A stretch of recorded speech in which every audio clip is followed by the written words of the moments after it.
speaking of Coach Olsen, Rosell, Nico, and Coach Hammer, he has his point guard to point guard connection with Sean Orgo. Sabi nga ni Sean na Coach Olsen plays a big role in his performance this season.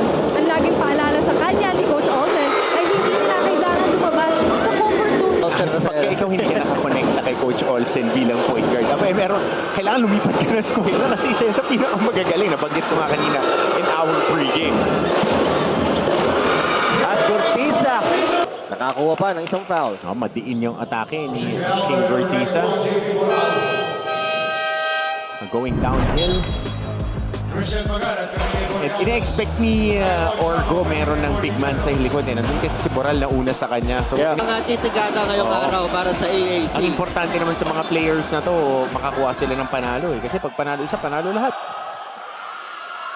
And as we thought, na nalaman na ng EAC kung paano ang isasagot dito sa Perpetual, meron panibagong sagot itong Perpetual as we're seeing the 3-point battle there. Dalawang tres yun.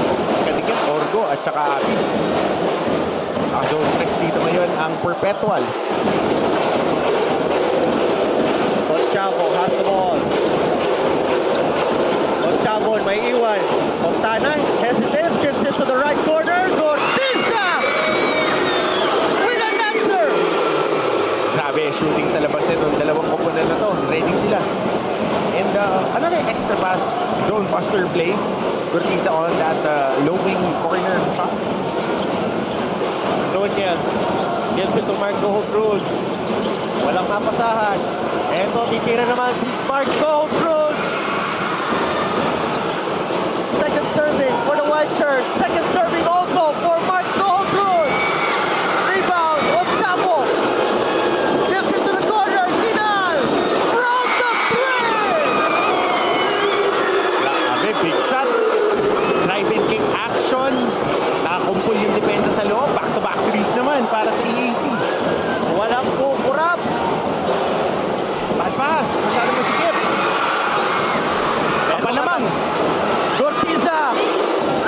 For the lead. King Gortiza for the 15th point of the game. Fourth quarter. Magandang tinatakbo ng depensa ng mga taga San Marcelino. Kinal gives it to Gortiza.